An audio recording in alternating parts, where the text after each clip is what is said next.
Welcome back to another edition of Songs of the Ozarks, a project of the Ozark Studies Institute, an ongoing initiative of the Missouri State University Libraries. My name is Emily Flatness, and today's date is February 14th, 2023, Valentine's Day. Yay, perfect day for this. Perfect. I love the Ozarks. Right. Our special guest today is the Chapmans. Thank you guys so much for meeting with me today. Absolutely. And we're here at your business, the Acoustic Shop in Springfield, Missouri. Mm-hmm. So, before we get started talking about the Acoustic Shop, where are you all from originally? Are you from the Ozarks? Originally from Colorado. All of us were born in Colorado, around the Denver Grew up area. in Colorado. So, yeah. I was there. I was 18 when we moved. That made you 16-ish? Yeah, so 16, 17. You were 2. So, yeah, it's about No? 98 when we moved here.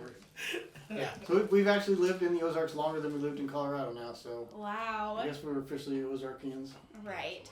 That's the qualifications. We just had to go from one mountain range to another one. Just Exactly. slightly different mountains. How'd you all get into music?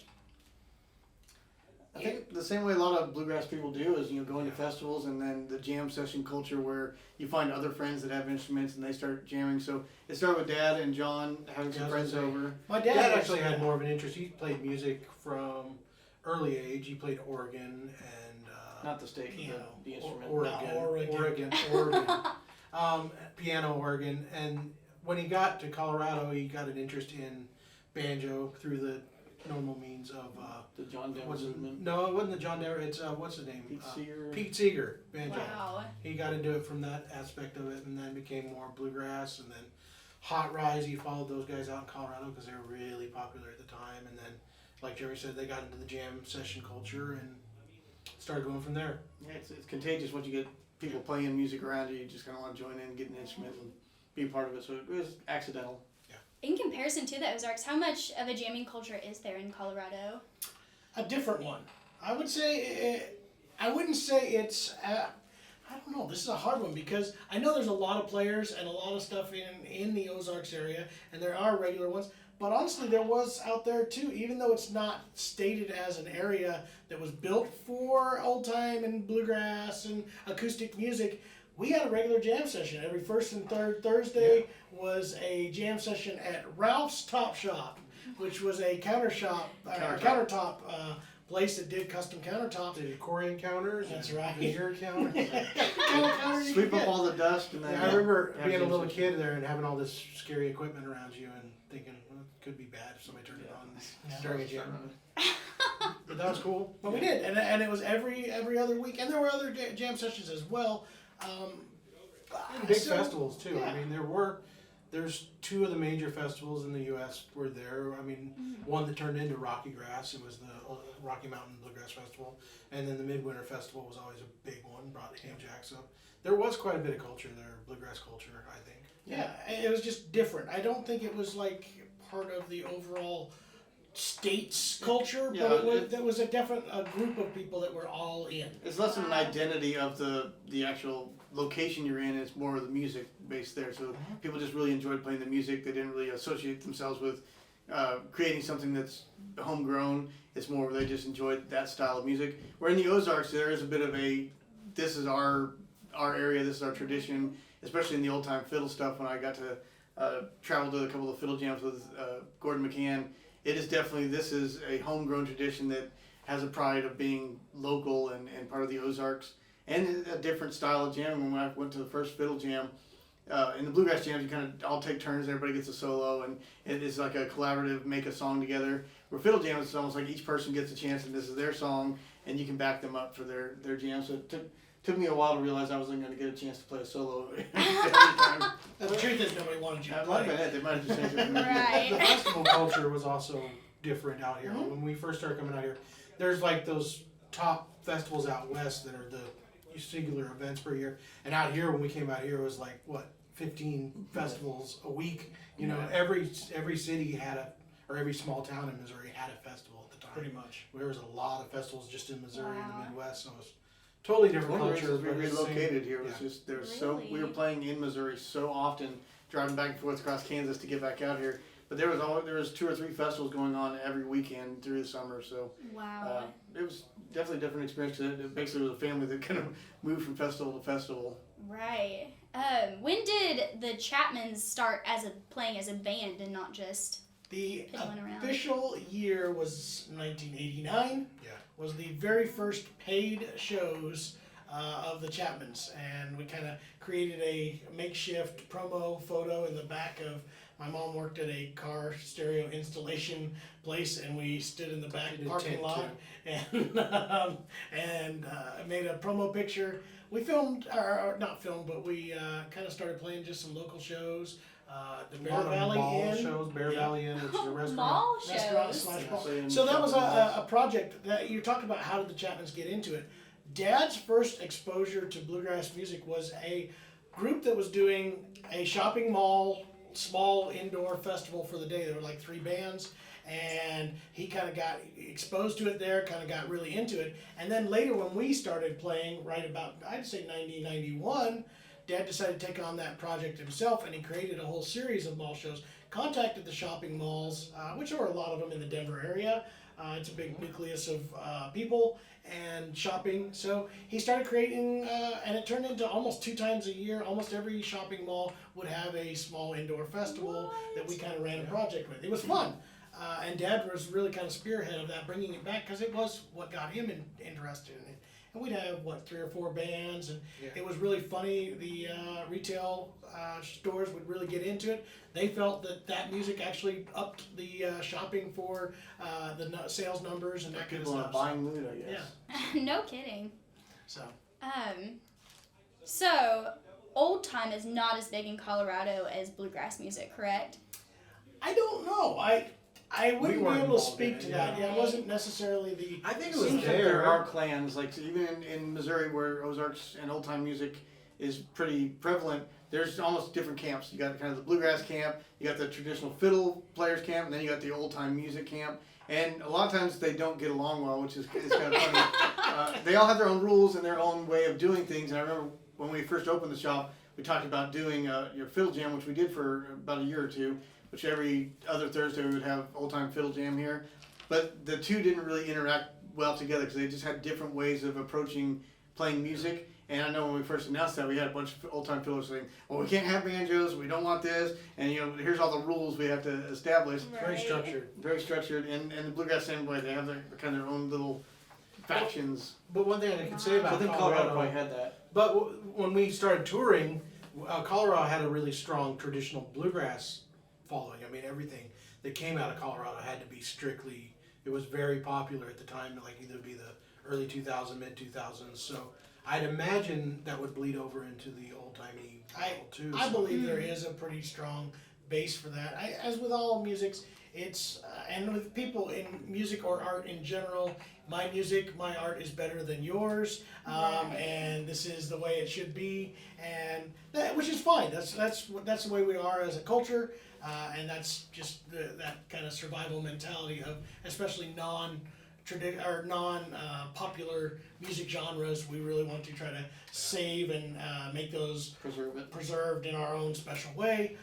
So I know that there is a big run of that kind of stuff out there. I just know we weren't a big part of it when we lived out there for sure. And I think there's a different approach to bluegrass where, and this is not to say anyway, there's a different level of musicianship, but there's a little bit more focus on playing fast, playing clean, lots of notes in bluegrass, where old timey is more about feeling and having like the rawness and homegrown nature of it, which it took me a while to appreciate because I was always listening to these fiddle players that were like so precise, so clean, they didn't miss any notes, and then the old timey is just a little bit more loose and open and free, which is a little bit more traditional the way it was probably done on front porches and in old dance halls. So I think there was a little bit of that, getting used to that. You can have this style and appreciate that, and also have this style and appreciate that. And I think it takes people a little while to let those two things coexist in their minds. For sure. You guys have played all across the nation and internationally, correct? Yeah, absolutely. So could you tell me a little bit about how your bluegrass music has been received in other places throughout the country and the world, or I think the cool thing about traditional music, any genre, I think foreign countries seem to have more love for it than even where it's from. And we've kind of seen that everywhere. Our biggest fan bases have been in international audience. Northern Canada, when we went to Europe for the first time. It's really cool to see, like, our first jam session over in Europe, these people listen to the album in such a way that they don't speak English, but they'll sing the song in English because they're just kind of repeating what they've been hearing over and over. Phonetically. So we'd be doing a song and it sound, they're playing it the same kickoff, the same solos, and then in between songs everybody goes in back and talks their own language, and then you announce another song like, oh yeah, let's do that one, and they again phonetically can sing the song. They don't really know what they're saying, but that's how excited they are about the music that they actually are trying to reproduce it. And we had a video of a band that played one of our songs in Japan. They were out on the street mall playing How I Love You. Again, they didn't speak English, but they were singing the lyrics to How I Love You. So it's really cool that they embrace the culture and the American history of the music, where it's an American-made music, and they're fanatical about it. It was very cool to see. Absolutely. Wow. Was the reception different for your music in Colorado versus the Ozarks, you think? Yes and no. It's hard to say because when we were in Colorado, we were just young, Right. and that's so easy to get attention and following when you're just a kid, cute, able to, So You weren't as cute.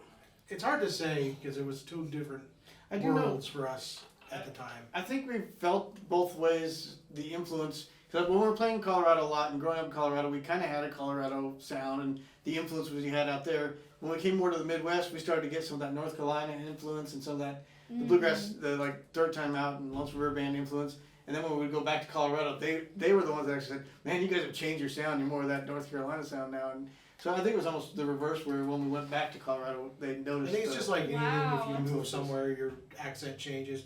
We've had so many of the different because like we started playing in the Midwest at these festivals, and the culture was more entertainment and trying to create that, and not be so worried about sounding like the traditionalists out east. And then we started competing into the bigger market, and we became more polished and more more of that Eastern North Carolina bluegrass sound. So it all really just kind of evolves. So it's hard to say where it was received best or not because it's all changed so much. I will say that for what I have noticed, and I think you guys will back this up, the further west we go, the more reverence they have for a more traditional sound that is absolutely like they want to experience what they have no experience with. Wow. So you kind of, the further west we went, California, the more traditional those people, and I think it was that pure of, I've seen the more modern, westernized versions of this. We don't see the super traditional bands, so they really love that. And vice versa, I think when those more modern type of bands kind of made their way out east, it was always more unique and more interesting for those kind of bands to kind of do that. I mean, bands like Front Range, when they would go out east, were more appreciated than they were at home. And then there's the other side of that is, you're a hometown person too, and whatever it is that everybody knows. I think it's one of the things in general. Whatever is readily available, you value less than the thing that's rare. Like Right. if they're not hearing that very old timey music out west, that's the thing that they really want and desire. Where out here, people hear it so often, they get really excited when they have more of a different sound come in. So it's whatever they're not getting regular access to that they really want the most, I think. I know Abby Waterworth had said, that people kind of thought, I can see her anytime. Like, she's always here, so they're not as, intensely trying to follow her shows and stuff. I know you had mentioned the entertainment aspect is different here. Do you think Branson and that entertainment culture has had an effect on other music in the I don't know how much it's Ozarks affected. region? It affects more of a some. reflection. But yeah, of with the bluegrass, I don't know if bluegrass translated to Branson so much. What we had was there was 3 or 4 family bands that were playing this competitive circuit of every festival. They'd go around and play the same festivals every year, every weekend, and there was this kind of competitive edge that we had to try to fit into. Eventually gave up trying, but there was the dancing. And Well, I think that all falls into the culture of the regions, right? The Midwest has been known, even to this day, for more family bands, family-oriented show, even more so than, the South is still a very family-oriented type of deal, but a little bit more party, a little bit more, what it is. The North has a whole different culture, and the Midwest is really known for this. I mean, we've had more bluegrass family acts come out of this Midwest region, Louisiana, all the way up through Iowa and Minnesota, and that created that family band entertainment style that you're kind of talking about. And it's the competitive thing because you have so much entertainment at your hands. These people have a lot of choice and hear the same things every weekend. So they were all fighting for that competitive edge to get the most standing ovations at the end of the day. Why are there so many family bands here? Again, I think it's that culture. Sure, probably, yeah. I think, as we're raised in this region, that was part of the culture. Families entertain themselves. I mean, think about this. The Midwest was never known for a major entertainment mecca. It was the coasts, right? Right. And that's where things were happening. Hollywood was movies and TV and all that. And the Northeast had its own entertainment. New York and Broadway shows and, entertainment was, the Midwest was not known for that. So they kind of created their own entertainment with families. It's a self-replicating model where you have these festivals and they see a family band and they brought their family to this festival because it's a fun, safe family environment. And like, man, my kids, I could probably do that with my kids. And then they start a family band and that leads to another family band. And, going probably back to the Lewis family was huge back here. Right. Little Roy Lewis, that started that entertainment stage show. And then I know they played a ton around this area. So who knows it kind of, the seeds got planted and then they just keep replicating. And I think it's just become like this hotbed of more and more family bands see other family bands, so they start up new ones. And the overall U.S. culture of that. I mean, when people talk about the Midwest, they talk about an overall family world. This is farm families, and everybody does things as a family. And I just think it's part of that culture of Midwest. It's how we just keep going. Right. So tell me a little bit about how you all decided to open your music store here in Springfield. The acoustic shop is, we always say, it's an accident that just kind of pulled together. It really did. This started as there was a music store in this location that me and Jeremy taught at. Both of us were teaching and had a fairly busy schedule teaching private lessons. The owner then decided that he was going to shut down, gave us about 30 days worth of notice on this, to which we scrambled to try to figure out where are we going to teach, where are we going to keep this going, because we had a lot of students. And ended up with this one is, we talked to the owner of the building, we rented the back half of it just for lessons, and came to an agreement for that. It took less than a month of us doing that for her to come back and say, hey, I'd like to rent the rest of it. Are you interested in starting a retail store? And the price was good enough that we felt we should be able to do that just by the students that were in here. And that's literally how this all pulled together. Yeah. It was just, can we make this happen? I guess. And at the time we were slowing down touring. Yeah. We had slowed, a year or so before that, we essentially just, taking it easy, took what came in, started having families. John had already started having kids, and we were getting close to marriage, I'm sure, somewhere down the timeline. Really close. So it's kind of a convenience of having something to do, still involved in music, but, not on the road.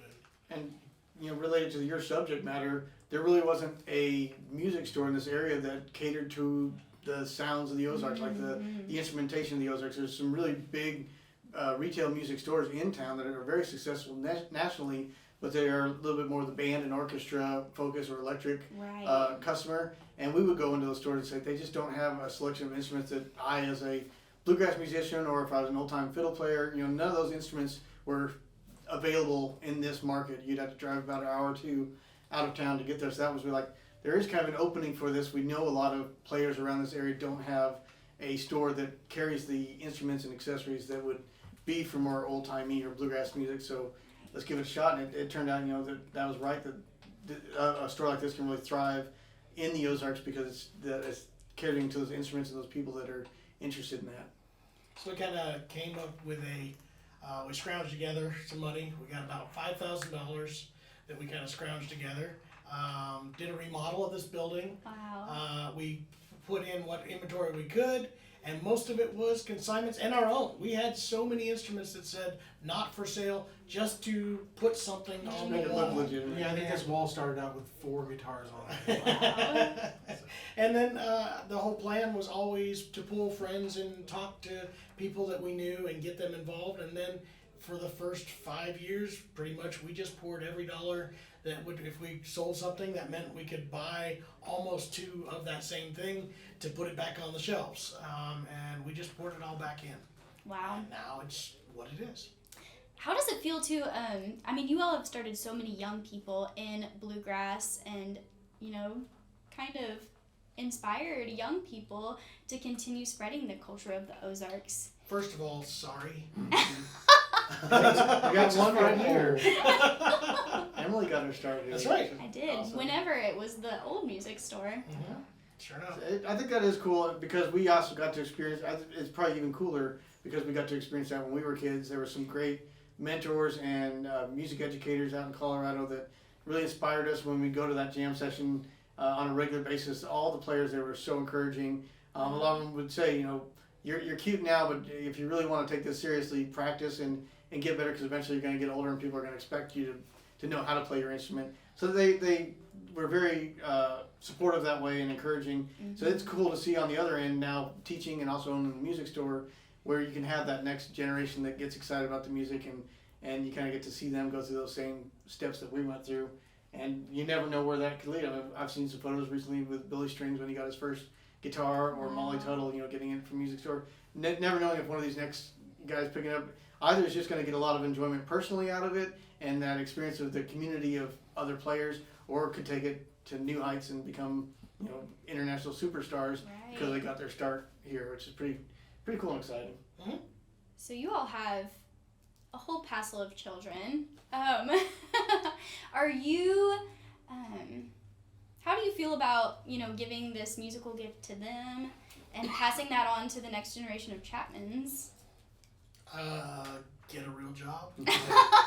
I think all of us agree. We take the same approach our parents took. Mm-hmm.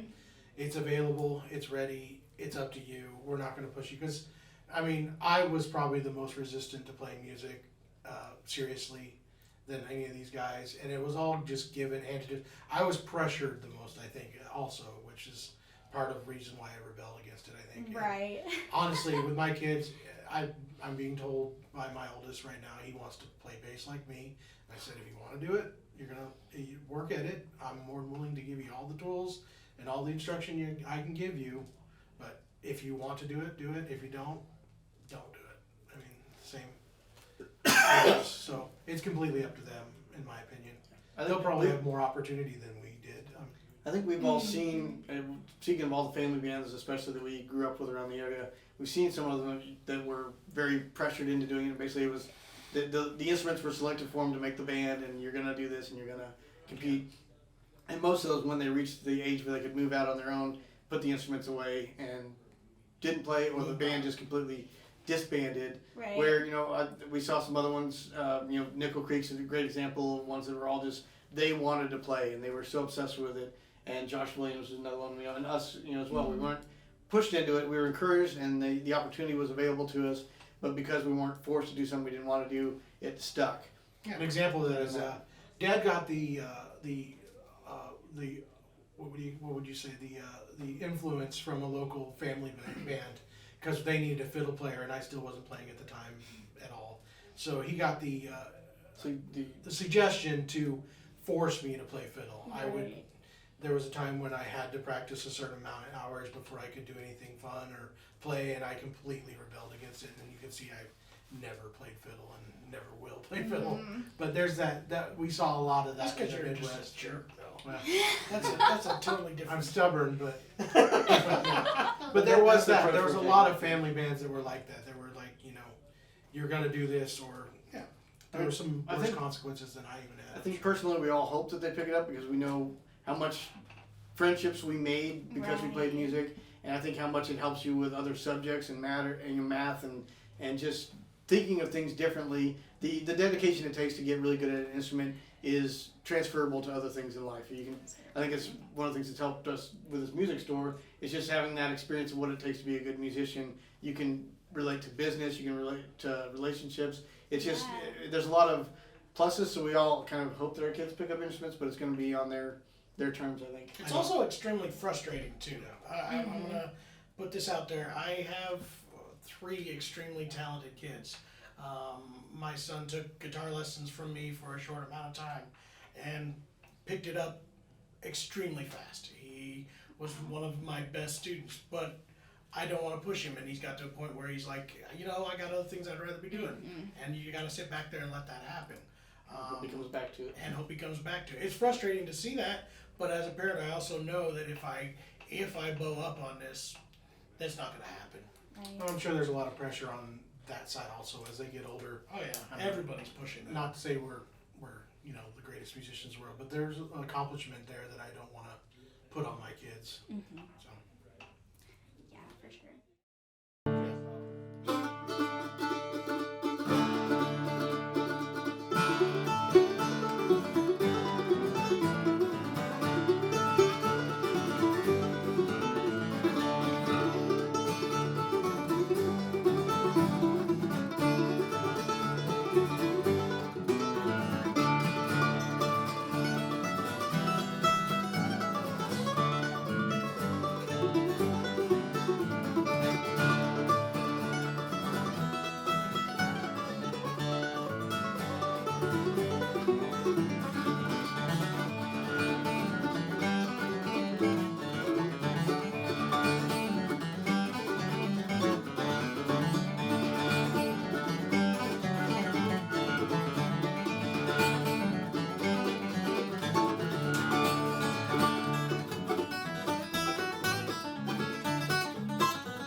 Would you guys want to do another one? You said That what was you need. great. Whatever you guys want to do.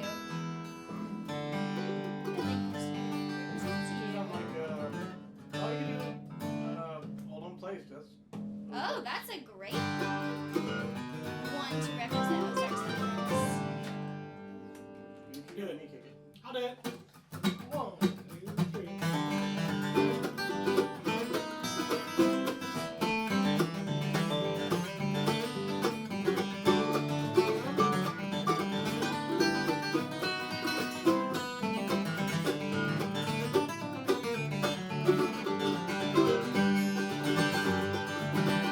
It's been 10 long years since I left home. In all the where I was born.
guys so much. This has Absolutely. been so wonderful. Yeah, it's fun.